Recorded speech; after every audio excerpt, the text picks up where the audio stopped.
Well, good afternoon, everybody, and welcome in to the Maize and Blue Reviews. Good afternoon, Michigan football. On 3Rivals.com. Here we are. We're ready to get things underway on this Friday, Judgment Day. And the news is out there, and you all know it by now. Michigan is in the free and clear now, is what I took out of what today's proceedings revealed. It was today was a win for Michigan. If you're a Michigan fan, you should be smiling from ear to ear. You should be feeling good about everything, because this was about as well as it could have gone for Michigan. If you're sitting around, hand wringing some of the different things, okay. I mean, you can do all that. But for me, the main takeaway from today is that this is a win for Michigan. Now, look, you guys all, I watch you. I've seen Michigan fans out there. The majority of Michigan fans were not all that concerned. They did not think anything big was coming out of this all along. I felt there might have been a little bit of whistling by the graveyard with Michigan fans, but in the end, there was good reason for them to feel good and keep their head up high, because what happened today, and I don't know, I hope I'm never in a case where, or in a situation where I've got my life, this is exaggeration a little bit, my life hanging in the balance with, a jury of 12 and I'm waiting for the verdict to come back. But in a lot of ways, it felt like this, that, I mean, I know it wasn't a murder case, but that's what it felt like. It felt like Michigan was, being accused of the most heinous crimes and that they were going away for life,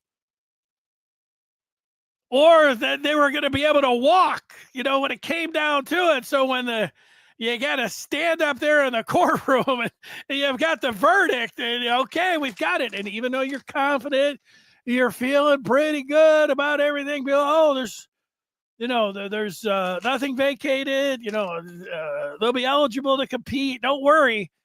I mean, until I actually saw that this morning, I thought, whew, I didn't want to see, it would have been a real mess if it would have been the other way, and it would be sitting here, screaming and talking about lawsuits and everything else. So you don't have to do that. Michigan came out of this in a good way, where they are able to move forward. That they were able to pick the two games, handpick the two games this year. That was going to be a win. Now, the NCAA, I was wondering if they were just going to be like, oh, yeah, that's good. And everybody would be like, are you kidding me? That's a joke that they get to handpick the games. Okay. I mean, I don't know. I get what what other people are saying about, the handpicking. So they tack on another game, but it's next year, which is weird, but you could take it. You could take a little, 26 tacked on game. Is that going to be the Germany game? I don't, Schroen didn't want to go to Germany anyways. I don't know. Maybe he did.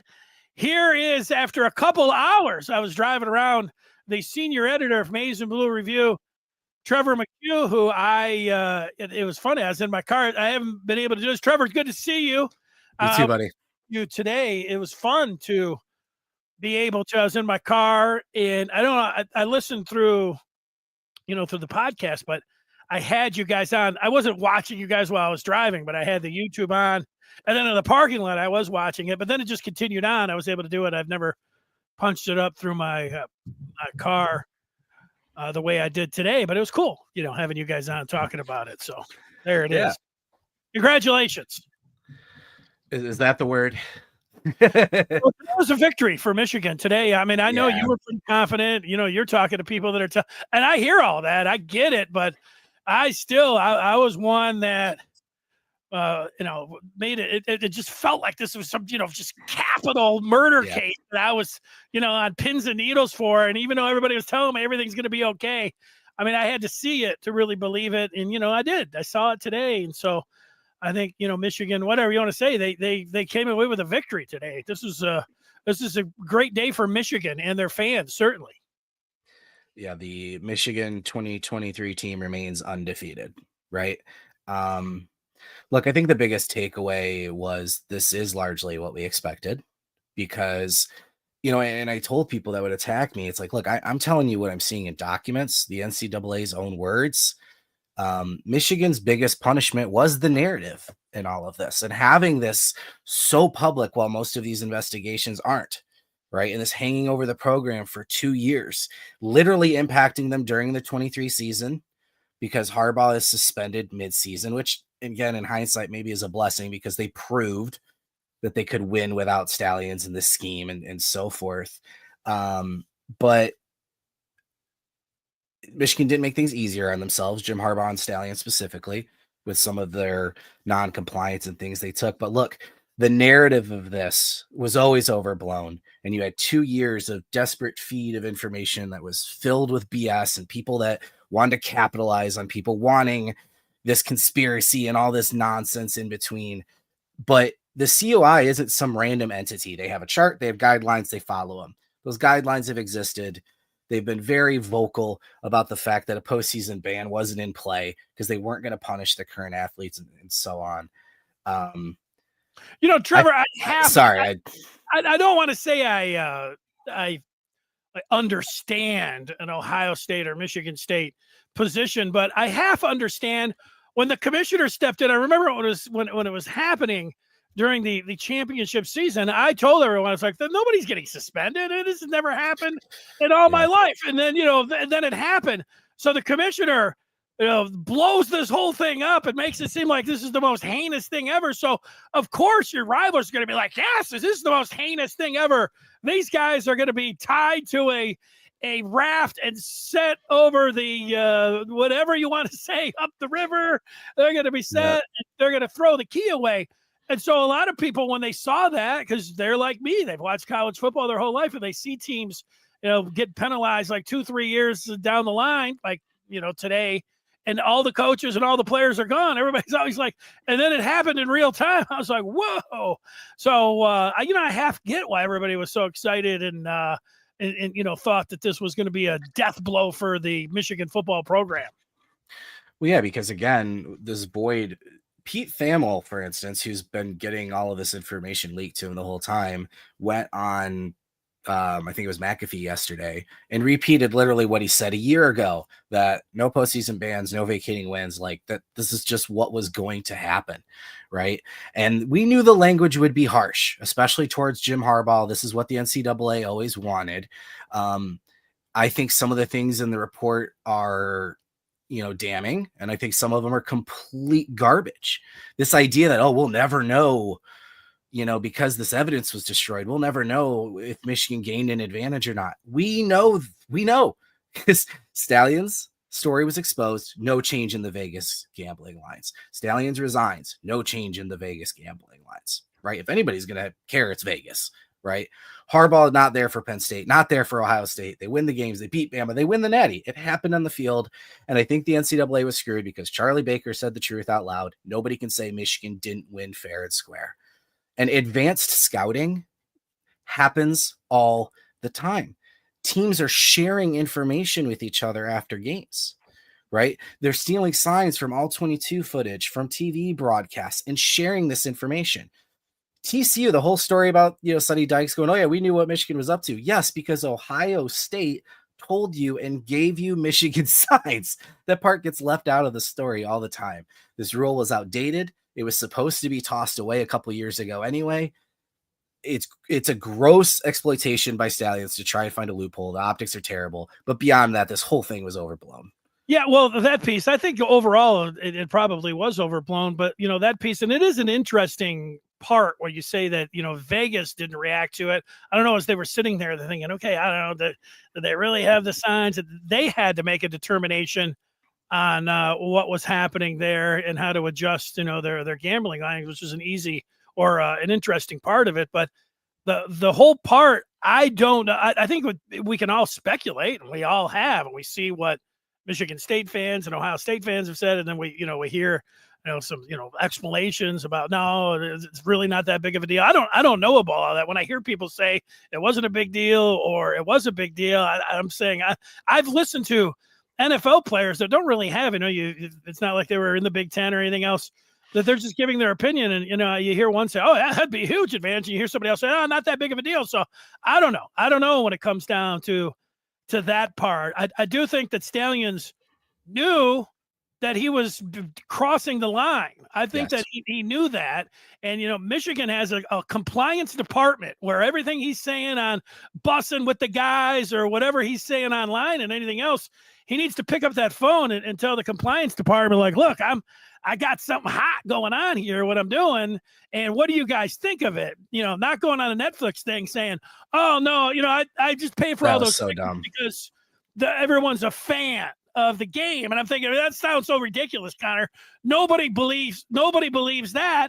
And then you got a guy that's a clown on the sideline of the CMU where all of his credibility, to me, he can spend a million years on Twitter, telling everybody, everything, pointing everything out with Michigan State. Everybody else is a son of a bitch and everything else. But, I have a hard time believing anything he says. Trevor, I'm glad that he got caught, because to me, it looked like things were escalating. I mean, he was sending more people out. He was using people on the staff. He had his manifesto that he was putting into play. He wanted to run the world with Michigan being on top. I think it was good that it got snuffed out when it did.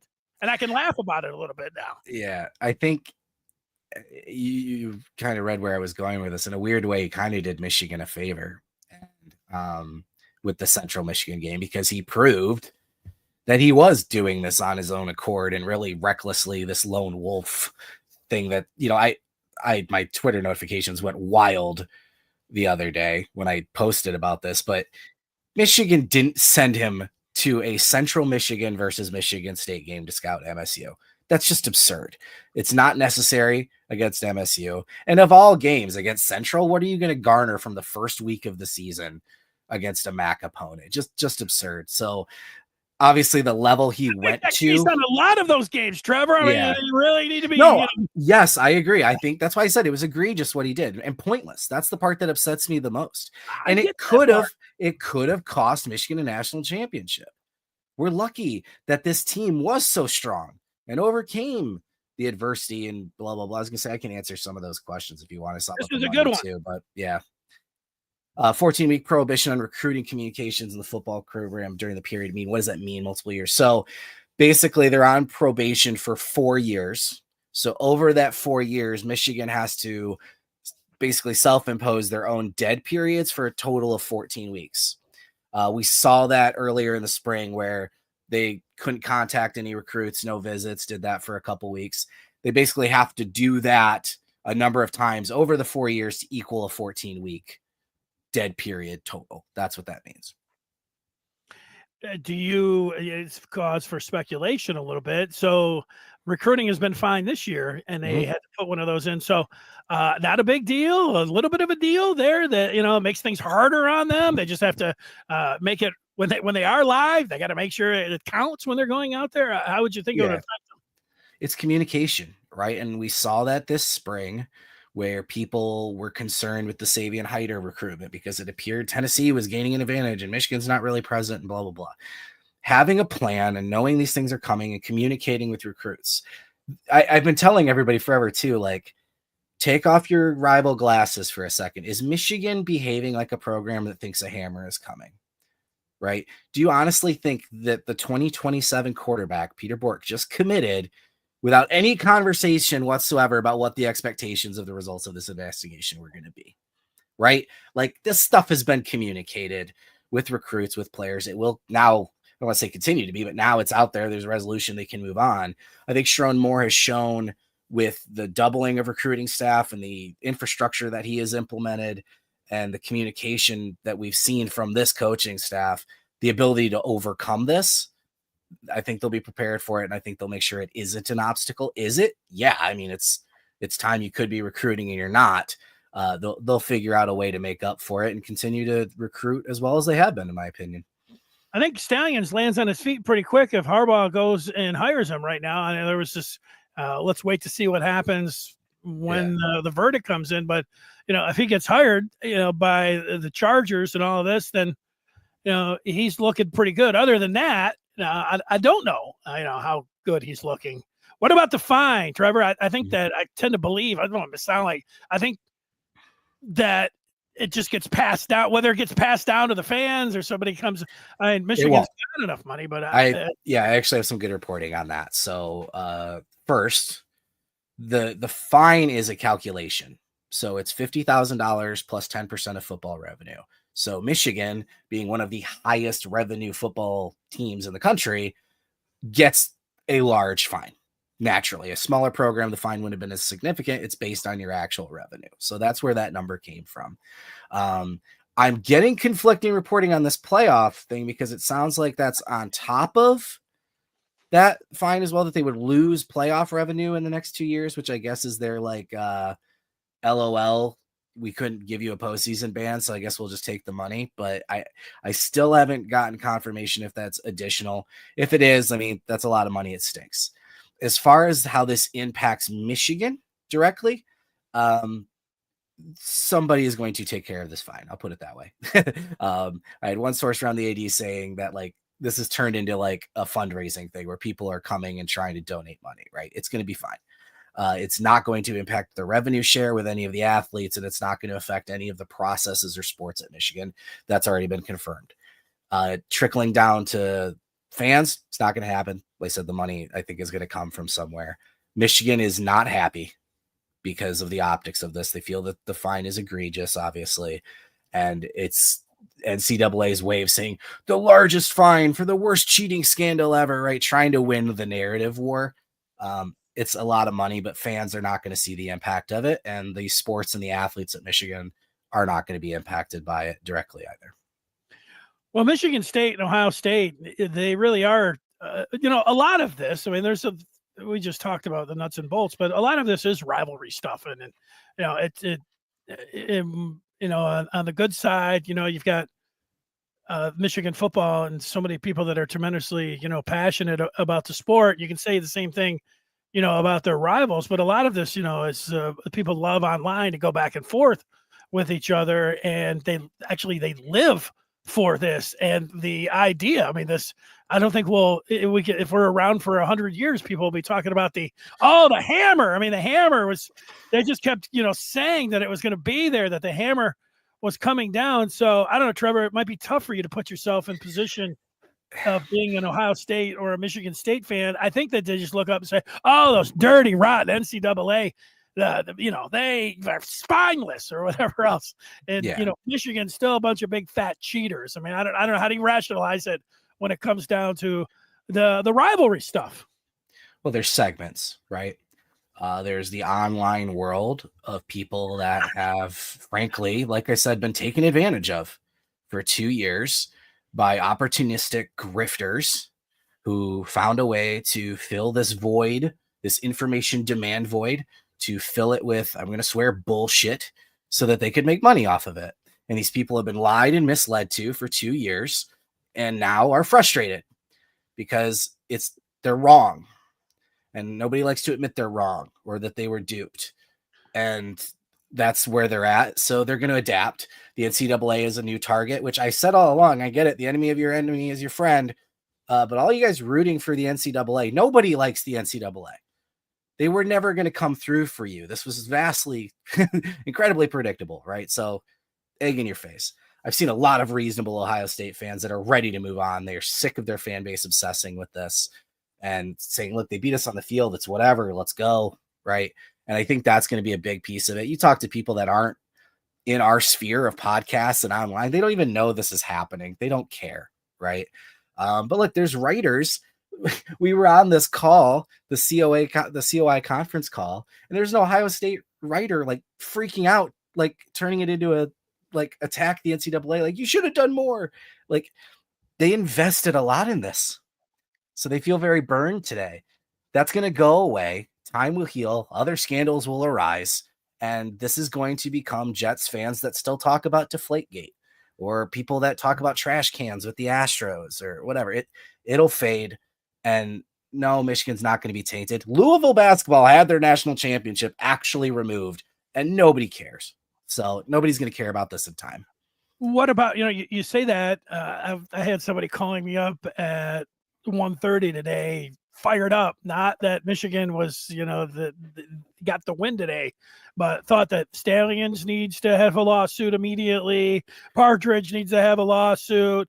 And then here's BK saying that, Michigan needs to appeal because the NCAA is not telling who the source was. Now, it sucks for Stalions that he got his computer. Anybody that gets their computer hacked, it sucks. But the NCAA doesn't really care who hacked it. I don't think they care just at what was on there. But Stalions obviously cares, who hacked his computer. He could go after whoever that was, but it's not Michigan who's going to be. Am I seeing that right, or is there some other part here about what BK is saying? I know that you're well versed in this part. Yeah, I can break this down. So Connor Stalions' legal recourse is going to be if he has evidence the NCAA did not follow their own bylaws or rules in the process.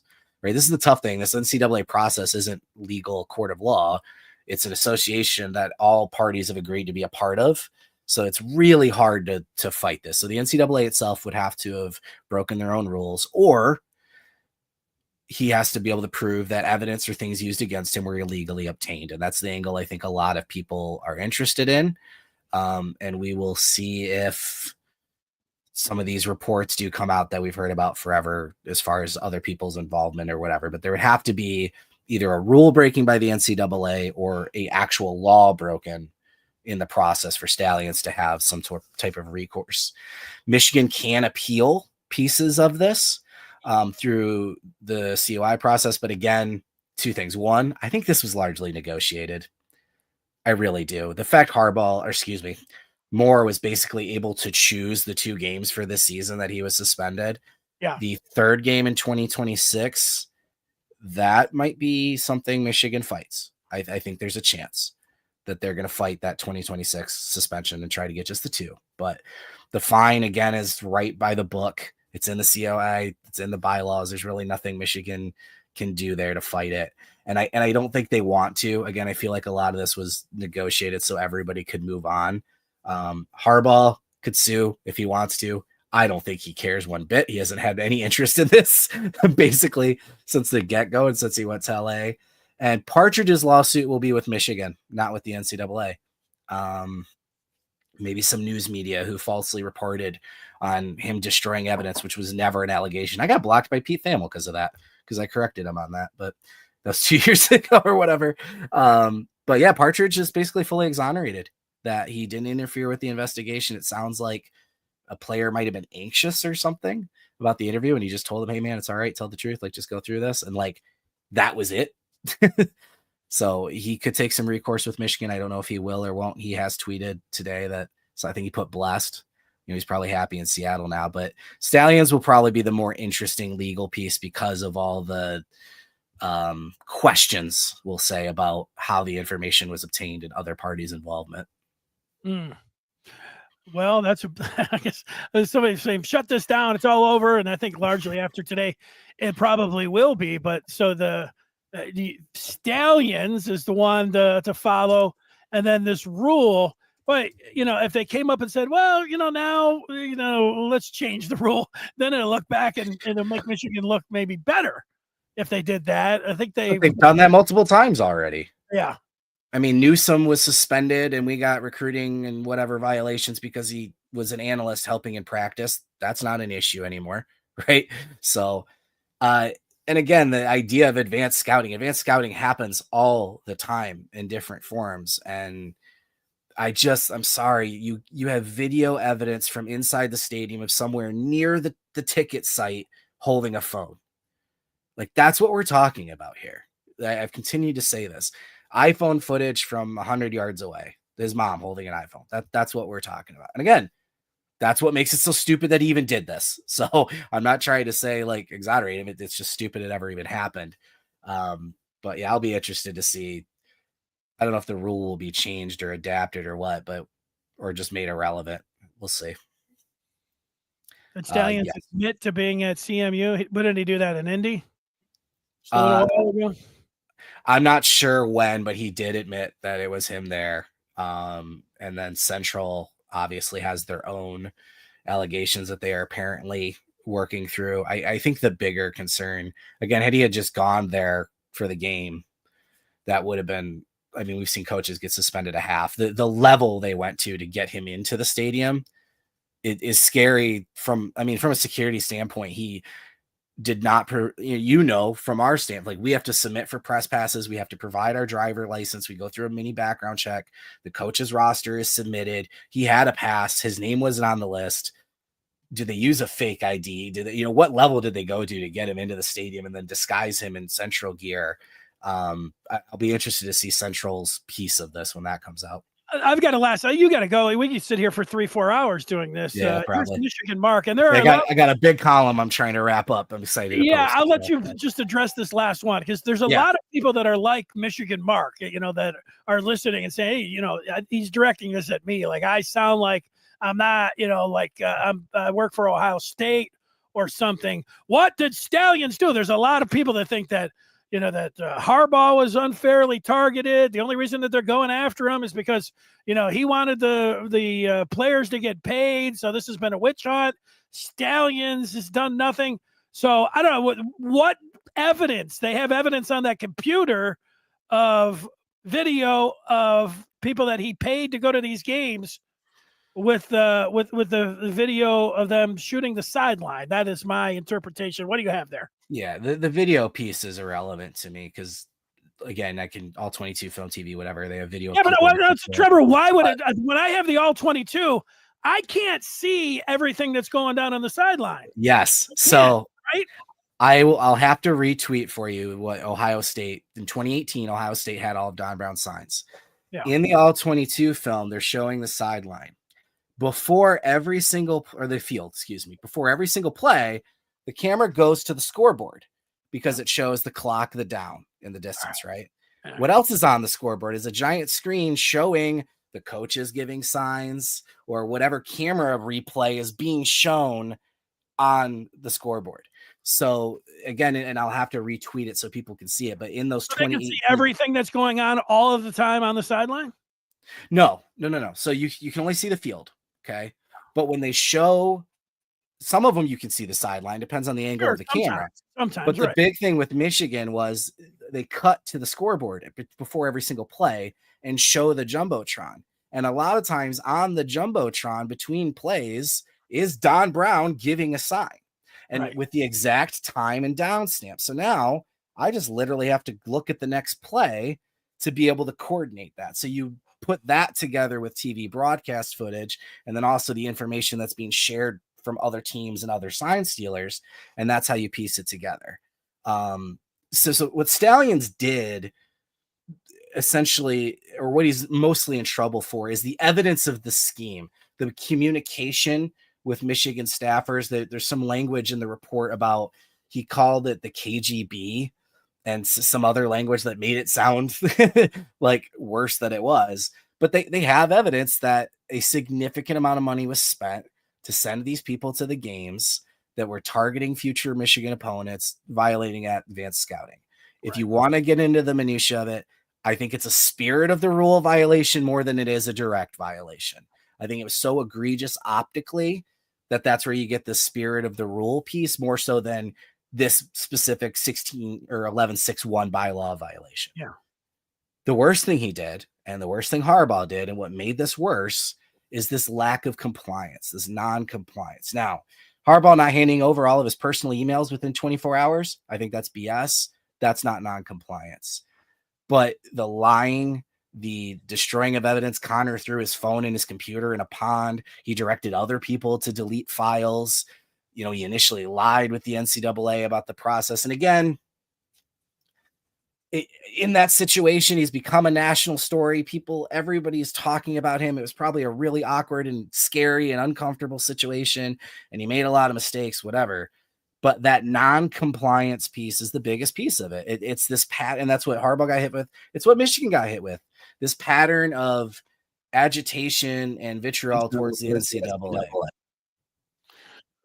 Ooh, so you're working on something, and we'll see that over on the Maize and Blue review. Yeah, this might upset some rival fans. Now I'm gonna post it in like the next half hour. I'm ready to. Oh, okay. I've been writing it for like a year, so I just got to fine tune it.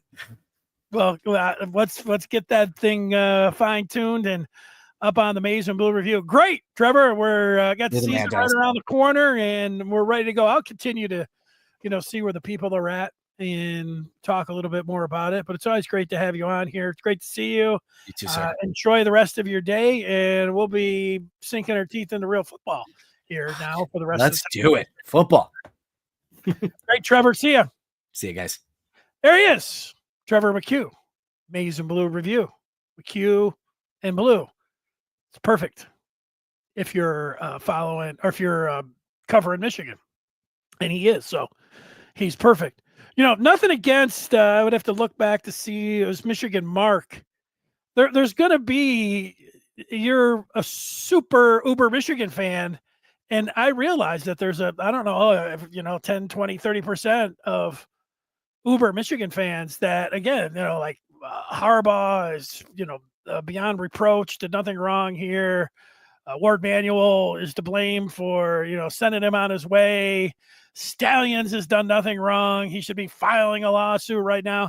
You've come to the wrong podcast if, you're that kind of uber Michigan fan. I just try to give you my opinion from training myself over the years. Even though I root for Michigan to win and I want to see them do well, I am not here with my pom-poms and, just giving you the Maize and Blue drivel of everything. Michigan has done nothing wrong. And oh my God, the NCAA, how this is just a cheeseburger, and it all came out. Like, if I see another person that says all that, but I also don't want to be sitting here, railing against Michigan fans, because today's your day. You got the victory. So all of the other stuff, today was a good day for U of M. You might not like, you hate the NCAA, you hate your, the whatever you're going to go online with, because now the, state fans are still calling you. I can't help you when it all comes down to that. I'll just give you my opinions on this. Now, again, you just go back to the beginning. Today is a good day for Michigan. There's no vacation or no vacated victories, so they can't take that 23 natty. They were trying to. They wanted to take the natty away from Michigan. They wanted to take that trophy away from Jim Harbaugh. They wanted to take it away from you. They wanted to give it to Michigan State fans and say, hey, State fans, there's Michigan's natty. That did not happen. So it's a cause for celebration today when it comes down to it. And I think the majority of this, and again, I get it. So it plays to even more of 30% of the fans, probably 90% of the fans. Most of this stuff is all rivalry stuff. Everybody's extremely passionate about Michigan football. And so if you say something against them, to hell with you. And then, you have to at least try this for like 10 seconds. If this was Ohio State that went through the exact same thing, you would be screaming bloody murder at Ohio State, how they're a bunch of big fat cheaters. And the same thing would be with Michigan State. So you just have to know that. So if you know that, and a lot of this is just for fun, it's rivalry stuff, and we're just talking. That's my position on all of that. So, I know that doesn't help much with online attacks and being able to go back and forth and everything else. But, for a lot of people, I know you live for this. People, love the minutia of the nuts and bolts of what was going on behind the scenes. People love getting online and telling Ohio State, to go to hell. And same thing with Michigan State. I know that there's a lot of people that cushion everything with, oh, well, this is why college football is so great. I get it. But I don't know. That's not me. That's 90% of the podcast. I get it out there in radio, but that's not necessarily me. I'm trying to look at things and give you an unbiased opinion on all of this, maybe a different opinion, because you say, well, you just said you root for Michigan, so you're going to be biased. I'd say, yeah, I'm guilty of that. But compared to most, I'm pretty straight down the middle. Jeez. All right. So with that, I'll take some questions here. Then we'll just see where it's at. Where's Michigan Mark?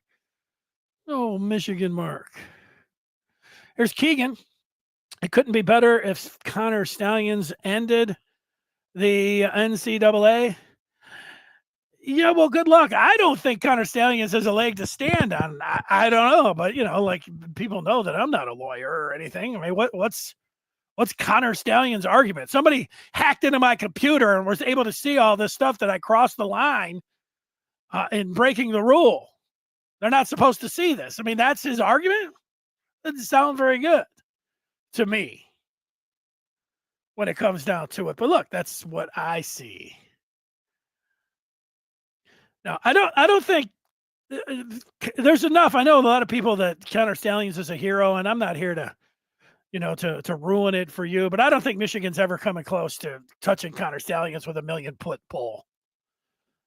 And, if he was so great, and he's being railroaded and everything else, Jim Harbaugh's got all the money in the world, and he could give him, and he could be right up at his feet. He could be in LA working for the Chargers. And if he is such a great Michigan man and has done nothing wrong at all, then he should be with the Chargers tomorrow, working in their draft department, sitting down in the basement on his computer, doing all these different things, vacuuming up in the meantime. So no, there's no Stalions doing anything in 2034 with Michigan or anything else. But again, people love Stalions. So, I'm on the other side of that. I'm glad he got caught, because I think it was escalating everywhere with this. Who knows where he was going to go before? I mean, I'll just take it from an entertainment standpoint that, the drama, I would have rather have not had Connor Stalions involved in anything at all. It'd have been interesting to see what would have happened. But the drama of him, he's fired, now he's resigning, and then next thing you know, he's at a pizza review in the background. He's on the set, a bar stool. Hey, who's that Connor Stalions? He's doing a Netflix show with Isaiah Hole sitting up there, his buddy. Next thing you know, he's at every Michigan game, signing autographs and taking pictures with everybody. I mean, I can't believe this guy. And then, the Netflix thing where, it just shows you, we all watch the Netflix thing. And when they asked Connor Stalions, was that you on the central sideline? He did something like laugh, like, oh, I'm not good. What? And his explanation for, paying people to go to games is, they're college football fans. And Michigan fans, yep, they're just college football fans. Leave Connor alone. I get now why lawyers always say, do not talk, don't say anything. Don't do anything, because he looked like, to me, somebody that actually did those things, and he came off in a bad way. But hey, people love him. Maybe he, I don't know what he added on the field for Michigan. If it, did it even the playing field? I've seen that. I think Trevor McCue wrote a story. This is even the playing field, what Stalions was able to maybe.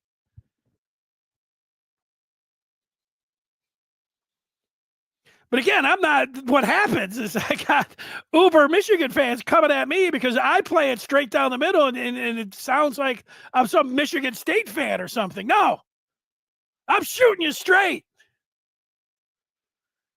Sam.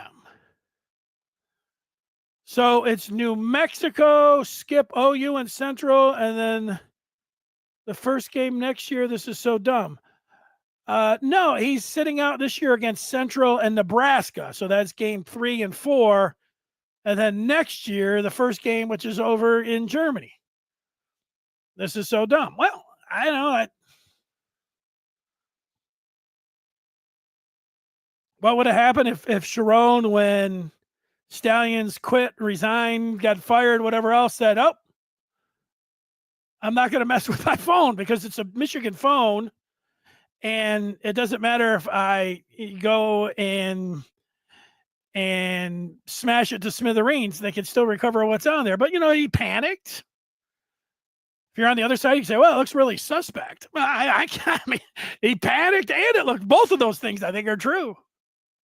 It looks suspect. Who's going to coach with more outs? It's from Tupac. Wink or Lindsay. Keegan says Biff Poggi. Biff, who just coached for a couple years down in Charlotte. And, I was walking by to my car last week, and the Michigan coaches had all of their, they've got their parking spots. They got the nice label there. Great parking spots. Great. It's great to be a Michigan coach. You got great parking spots right out in front of the football office. But I walked by this one car and I'm like, wow, that's a sweet looking car. Rolls Royce. I don't even know if I've ever seen a Rolls Royce, but so I looked up Biff Poggi. Biff Poggi rolling around in a Rolls Royce. So if it could be Poggi, he's not on the staff, he's an analyst, then yeah, Biff, everybody can say in the roles. What I would do, I want Chip Lindsey standing right next to Bryce Underwood. I want him working with Bryce. I don't want him worried about the defense. I just want him doing everything he can with Underwood. So I'm taking him out. But I would ask Wink, you want to be the coach? And if you say no, we'll just put Biff up. But it's going to be up to you. I would make that offer to Wink to see if he wanted to do it. That's how I would approach it. Let's answer some more. Antoine says, Dave Portnoy coming on. Do you think they want Michigan out of the picture? That's money. They want him to troll Ohio State. Yeah, when it came down to it, they didn't want Michigan to be. Michigan is one of the big brands, and right, the new Big Fox pregame, whatever they call it, having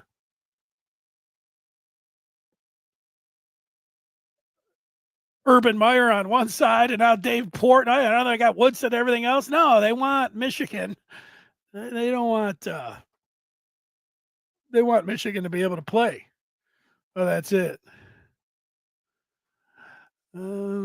Here's Michigan man Moose. I heard if Michigan got worse punishment, they were going to take the NCAA to court. Not sure if this is true. Yeah, I think that however they got to this point, that it was negotiated kind of like a plea bargain, if not almost exactly like a plea bargain. And so there were a lot of people that want to fight right from the start. Like, go after them. We're conceding nothing. We're sitting nobody down. We're doing nothing. We're firing nobody. We're going after them. Well, if they did that, well, then the NCAA could have been, well, it would be worse than it is today. And what would be worse could be postseason bans or vacating. Now, the other side, Michigan could have walked away scot-free with all of that. So, you could still, if you're one of those people that, because you like aggressiveness, football is an aggressive game, but even though this was about football, this was about lawyers in the court, there were plenty of people that wanted to fight. But they have been working behind the scenes, going back and forth. Remember the volley that Michigan came out with? This is totally overreaching, and all of that. So, yeah, I mean, how big power brokers, plea bargain, a negotiated resolution behind the scenes. It's pretty fascinating, so I like hearing people that act like they know everything that was going on about it. Some of them getting hand-fed the information, so, they might know a thing or two. But, yeah, I think Michigan would have fought tooth and nail if there was going to be any sign of them having to sit out of any future games of a playoffs. Are you kidding me? They would have fought that all day long. And then the vacated part, the games were played and Michigan was awarded the trophy. And the president said it was, they won it fair and square. But what that would have done, where you get that natty ripped out of your hands, that would have been a big deal. The one thing that Jim Harbaugh, he's not going to care about being, banned for 10 or 14 years. But you know what they can't do? They can't take that national championship away from him. He won it. And that's the overriding thing for me. That Michigan won the national championship in 23, and they're trying to take it away. And there's a possibility, I guess. I know with a hammer, everybody wanted to see it outside of Michigan, but no, there was no hammer for the natty. Michigan gets the natty. Wear your shirt, Moose, today, proud.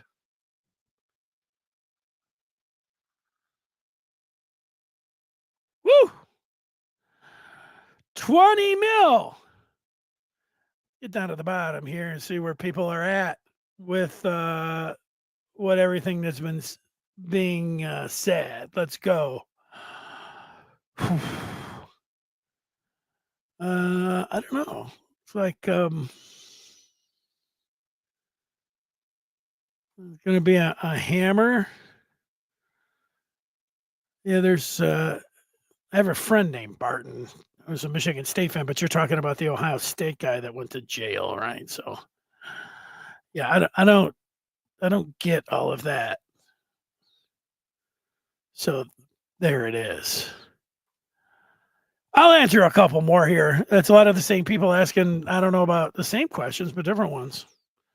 Why in the world would they use a phone from the university? It seems like people are giving up constitutional rights to be put in these potential situations of no privacy, etc. When you work for big time companies, a lot of times they give you a work phone. I mean, hell, I was in radio and I had a work phone. But I realized when Kwame Kilpatrick got sent up the river that he was sending little love text messages to Christine Beatty on his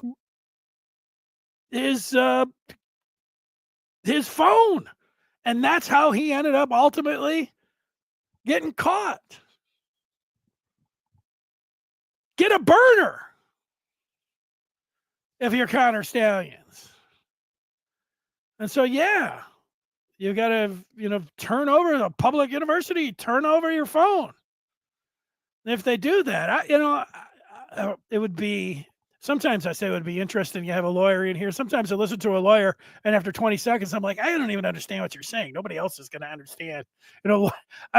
Bless you. You guys all get,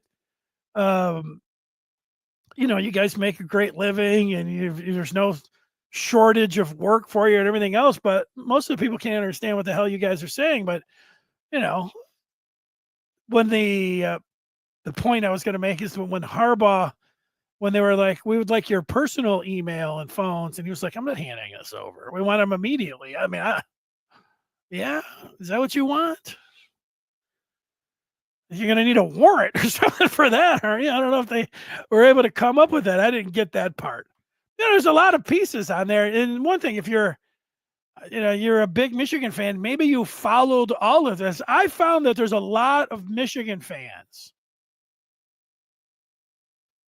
that they were just looking for defense pieces, and then they really ignored a lot of the other things. There's still, I could bet we could go online and find 100 people that were saying, this is really just about Harbaugh, buying a kid a cheeseburger. And, a bunch of people like, yes, I'm going to like that one. Okay. You've really followed this story. You're really there with it. But look, on the other side, I mean, maybe it balances out because you had state fans going wild. I mean, they got nothing else going on, with their football program. So, yeah, they were waking up every day, talking about how, it's all going to fall apart. And, so it's a little bit rough for them. They've got to resort to, NCAA got spineless. So that's it. Whew.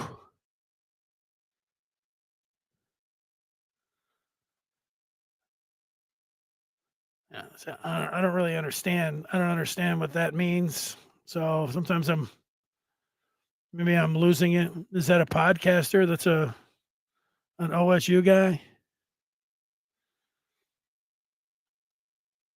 We'll take a few more. I'm gonna read the next 5 that have not come in yet. So if you got a good, or if you're good, of course you're gonna think something. Roll out any points or questions. I'll take 5 more after Mr. Martini. Here's to those that wish us well, and those that don't, they can go to hell. Okay, see, there you go. Little toast from Mr. Martini. We are having a celebration party tonight. There's Ripstar. I mean, I get celebrating. Let's do it. Punters. The ruling seems like an effective deterrent to the majority of programs, but the NCAA essentially protected their more money-making and well-funded programs. Well, that's always the tough part. Why would you want to take Michigan, who kills it when it comes down to television, anything that they do? They get one of the most loyal fan bases. They're big time. I mean, they're a blue blood. You don't want to throw them out. So yeah, let's protect Michigan a little bit when it comes down to that. Rival fans hate that, but they understand that. I mean, it's not great with everything, but people with money and people they do get treated differently. Now, I know it's not just all of that, but that's part of the equation. There's different rules for everybody's got, different rules and everything else. Keegan says tomorrow morning that bacon cheeseburger would taste even sweeter. Maybe that's what I need to do, Keegan, is head on down to Ann Arbor and head on over to the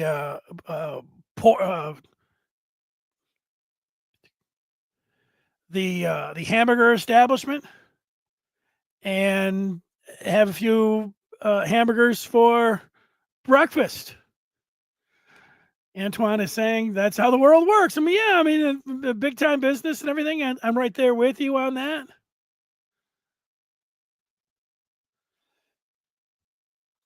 Scott says this crap tainted the national title. Well, there's the 5th one. That's I was gonna say Brown Jug. It's Perry's, the Greek Freak, Perry's place, I think, is where he was at. So that is not. I think it's close. I was gonna say that's what I was pausing. I was like, "What's Perry's a place called?" I don't know. But the menu. I've seen the menu. It's got like a Jamie Morris burger, a Harbaugh fries, or whatever else. But here's the 5th one, and it's the one that's pretty interesting from Scott, who's the biggest Michigan fan on here, and he says this crap tainted the national title. So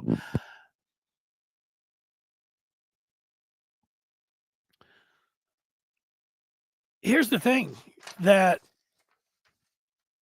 Michigan, I think a lot of it, Scott, if you live online and go at Michigan State and Ohio State fans, I think that you will feel like that. Because you're going to be called a cheater, and you're going to say that, that tainted the national title, because that's going to be the narrative from rival fans. It's harsh. And, they want, I know how they are. They want you to, rivalry stuff, they want you to get on your knee, bend your knee, and they want to ring that bell at you and say, shame, shame, denounce the natty, and it's like, okay. I mean, guys, back off a little bit there. I'm not admitting anything to you. Look, Michigan won. There's going to be a lot of people that will retreat to the high ground. rivals and look down their nose and say, the bottom line is, and all of that. And look, cast your stones. People are casting stones from very funny places. It's not a great excuse, but this is a dirty game with a lot of low-life, dirty mother blankers in it. And so throw your stones to win and come out on top. Yeah, you're going to have to push the envelope a little time. And you know what? You're going to go over a little bit. I don't even blame Stalions for that. He was trying it over there. Maybe Michigan should have just blatantly, paid players and cheated that way, which was a level 1 violation. Hey, this was creative. This was different. But from this part about it being tainted, it taints nothing for me. You run into a State fan, do you need their validation? Like, oh, this was the greatest natty ever. I mean, you'll always see it. I wish it didn't. I wish that part, maybe I'm talking out of both sides of my mouth because it's just talking about Stalions, but I wish that piece, there was a lot of drama involved in it and everything else. I wish it never happened. But it did. So the thing that I would say, Scott, to make myself feel better is that Michigan not only won this thing fair and square, but today they're getting nothing. They're not getting that taken away from them. Getting that natty taken away from them, that would have been bad. That would have tainted something. But I don't feel like it. And if it's State fans or, SEC fans in the comments when you're on TikTok, I mean, I'll live with it. I'll say that it was worth it, that they won the national championship, and that forever you'll have to deal with SEC fans and Michigan and Ohio State, Michigan State and Ohio State fans. A small price to pay. Again, you wish that you never had Stalions, or it never came to that, or his computer never got hacked, but it did. It added a lot of drama. It wasn't your run-of-the-mill natty. I mean, it was one that will, be talked about. Some people think, hey, there's no such thing as bad publicity. Michigan got more publicity than any other team out there ever by winning their national championship. They're still talking about it. I don't even know who won the national championship last year. We're still talking about Michigan's natty. So that's it. I'll just go back to where I started. Today is a great day for Michigan. They got a victory. It was a win. And I was hoping that it would play out this way. Many people were expecting that it was going to play out this way. And then it did play out this way, but you never know. So I think congratulations to Michigan for being able to weather this storm and be able to now move on and get to the college football season, which is going to be awesome. And Michigan's going to be right in the thick of things. As always, I like to remind you, we're just getting going. Somebody said, let's move on.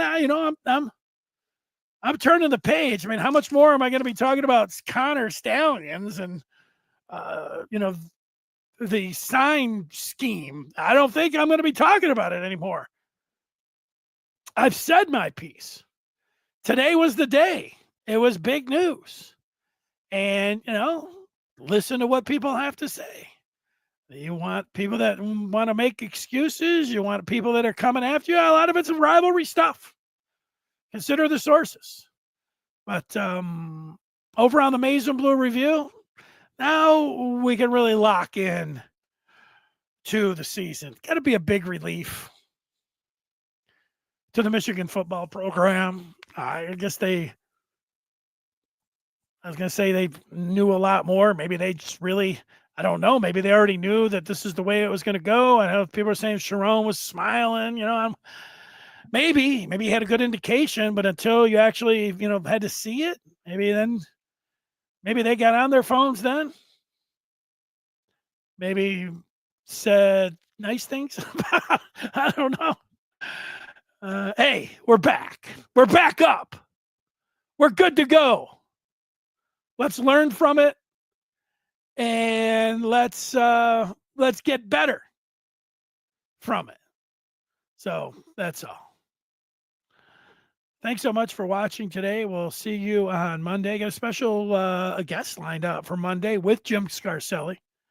I also want to say Jerry D'Ario, who's joined us many times, a former Wolverine, that Jerry is taking care of a health issue, and we hope to have him back. Jerry's doing okay. I talked to him today. He's in great spirits. And so, send good thoughts to Jerry D'Ario on a speedy recovery of him taking care of a health issue. And we'll see him right back here on the Maize and Blue Review when he's good and ready to go. And, today would have been Jerry's day because he would have been a lot different than me talking about this. He'd have been ready to go after the NCAA. And, I think he was ready to get down in a 3-point stance and put his helmet on and put his mouth guard on and start playing. How fired up he was. So that's going to do it. See you over on the Maize and Blue Review. I'll tell you what, I guarantee you join up with the Maize and Blue Review that you'll love it. You're a Michigan fan and you get Michigan coverage all day, all night, and it's great. What else? It's a testimonial for me. Go over to on3.com, join up, click it, Maize and Blue Review. You'll be like, I'm glad I did. Best decision I made. So long, everybody. We'll talk with you on Monday. Have a great weekend. That'll do it.